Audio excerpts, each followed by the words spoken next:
Have you ever been hungry? In Madagascar, 40 to 50% of children do not get enough food and nutrition, that it's hard to grow food and nutrition in the soil. These soil problems are caused by deforestation from burning trees. Hi, I'm Rishiv Satasia and I'm in 6th grade. I have an idea for a robot that can solve soil malnutrition because it can generate water from the air, it can distribute the correct nutrients depending on what the soil needs, and it can move on its own without any human interaction. Today I'll be going over the 6 parts of the robot. The robot's tanks, the water generator, the AI, the antenna, the computer, the cameras and sensors, and how it will solve these soil problems. First of all, the robot will be able to spread its nutrients on the ground.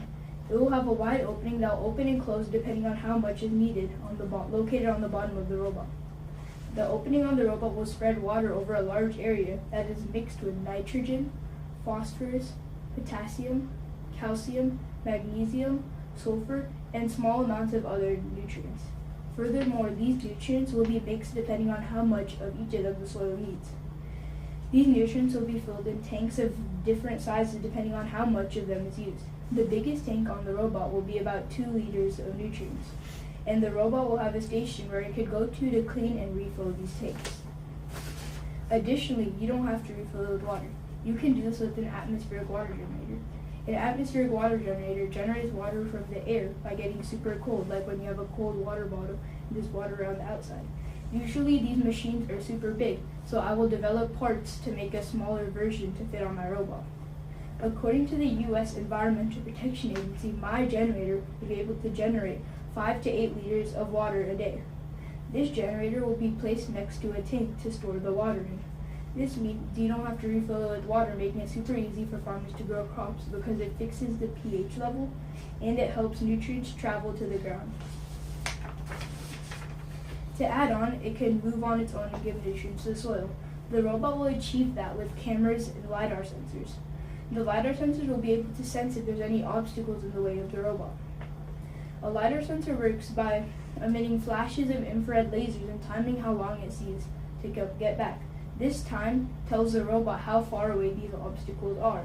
Along with the sensors, the cameras will be connected to a computer and an antenna on the top of the robot. This computer will run an AI algorithm that will be able to process the information on the cameras and the LiDAR sensors to see which direction to move and how much nutrients and soil to put into the ground. The antenna will connect to a satellite which will be able to send and receive data depending on its location. As you can tell, this robot will restore the soil and help grow food for families. This will help grow food in places where soil nutrition is depleted, which in turn will help starving families grow food in places like Madagascar and other places affected by famine. This will help over 500,000 hungry children in Madagascar, but it can also be used in other places facing similar issues, like Guatemala and Kenya. Soil malnutrition is the leading cause of hunger around the world. Over 3 million children pass away each year due to hunger, and 150 million are malnutrition. My robot will solve hunger and saves the lives of children so that they have a chance to grow up and live productive lives.